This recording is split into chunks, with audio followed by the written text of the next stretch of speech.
राजकारणात अनेक मुद्दे येतात जातात, पण काही विषय हे केवळ निवडणुकांच्या काळापुरते मर्यादित नसतात। त्यांचा संबंध थेट जनतेच्या रोजच्या जगण्याशी असतो आणि या मुद्द्यांमध्ये सर्वात जिव्हाळ्याचा पण त्याच वेळी दुर्लक्षित राहिलेला मुद्दा म्हणजे शेतकऱ्यांचे प्रश्न। आत्महत्या, वीज बिल, पाणी टंचाई, विमा कंपन्यांची मनमानी कारभार, सरकारी योजनांचा फोलपणा हे विषय वर्षानुवर्ष चर्चिले जात आहेत, पण निर्णय पातळीवर काहीच घडत नाही। राजकारणात एक वेळ अशी येते जेव्हा लोकप्रतिनिधीचा आवाज सरकारकडून ऐकून घेतला जात नाही। त्यांनी कितीही आंदोलनं केली, उपोषण केलं, घोषणा केल्या, तरी सत्तेच्या पायऱ्यांवर बसलेल्या लोकांच्या कानांवर त्याचा फरक पडत नाही। बच्चू कडू हे अशाच एका कटू वास्तवाचं प्रतिनिधित्व करणारे आहेत। गेले कित्येक महिने ते शेतकऱ्यांच्या प्रश्नावर झगडत आहेत। कधी मंत्रालयाबाहेर उपोषण, कधी विधानसभेत तुफान घोषणाबाजी, कधी अन्नत्याग आंदोलन, तर कधी सरकारी अधिकाऱ्यांना थेट जाब। पण त्यामागचं दुःख एकच, शेतकऱ्यांचा आवाज शासनाच्या कानापर्यंत पोहोचतोय पण मनापर्यंत नाही। आणि म्हणूनच आता बच्चू कडूंनी शासनाच्या दरवाजातून बाहेर येऊन राज दरबार गाठायचं ठरवलंय।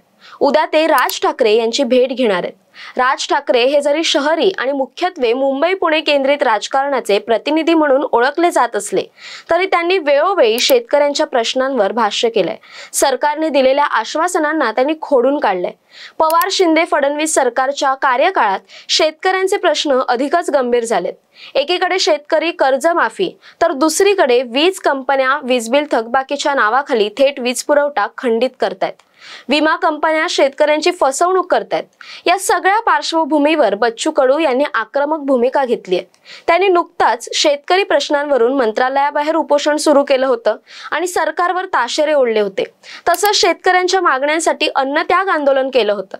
यावेळी मंत्री उदय सामंत, चंद्रशेखर बावनकुळे यांच्याशी थेट भेट झाली, परंतु हे अन्नत्याग आंदोलन स्थगित करण्याशिवाय दुसरा उपाय निघाला नाही। सरकारने कर्जमाफी केली नाही आणि बच्चू कडूंचा शेतकऱ्यांसाठी असलेला संघर्ष तसाच चालू राहिला, जो अजूनपर्यंत चालू आहे। निवडणुकीच्या पूर्वी सरकारने शेतकरी कर्जमाफीची घोषणा केली, परंतु उपमुख्यमंत्री आणि अर्थमंत्री अजित पवार यांनी दिलेल्या शब्दावरून पाठ फिरवली आणि मी असं काही बोललोच नव्हतो असं बोलून शेतकऱ्यांच्या आशेवर विरजण घातलं। सत्तेत असलेल्या सरकारकडून सर्व आशा संपलेल्या असताना आता बच्चू कडू यांनी राज ठाकरेंचा राज दरबार गाठायचा निर्णय घेतलाय।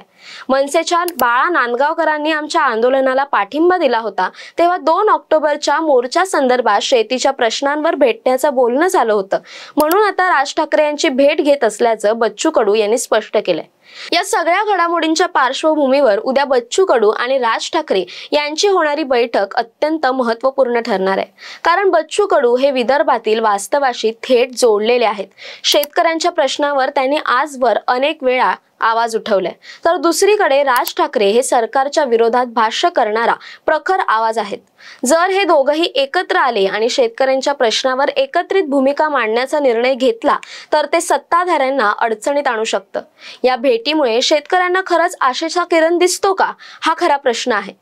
कारण अनेकदा बैठका होतात, फोटो काढले जातात, प्रेस कॉन्फरन्स घेतल्या जातात, पण शेवटी शेतकरी तसाच दुःखी राहतो। पण जर राज ठाकरे यांनी यापुढे प्रत्यक्ष शेतकऱ्यांच्या प्रश्नांना घेऊन रस्त्यावर उतरायचं ठरवलं, तर त्यांच्या प्रभावी भाषण शैलीमुळे सत्ताधाऱ्यांवरचा दबाव नक्कीच वाढू शकतो। शिवसेना, भाजप, राष्ट्रवादी, काँग्रेस सगळ्यांनी अनेक वर्ष शेतकरी हितासाठी घोषणा केल्या, पण आजही शेतकरी कर्जबाजारी, बँकांच्या नोटिसा घेऊन आत्महत्या करत आहेत। त्या पार्श्वभूमीवर जर राज ठाकरे यांनी आता खरंच ठाम भूमिका घेतली आणि बच्चू कडूंसारखे नेते त्यांना साथ देत असतील, तर ती शेतकऱ्यांसाठी नवी राजकीय समीकरणं घडवणारी ठरू शकते। राज ठाकरे यांचा आवाज सत्ताधाऱ्यांना झोंबणारा आहे। त्यांचं स्पष्ट भाष्य आणि सरकार विरोधी घणाघाती भूमिका यामुळे त्यांच्याकडे आज अनेक उपेक्षितांचे लक्ष लागून आहे।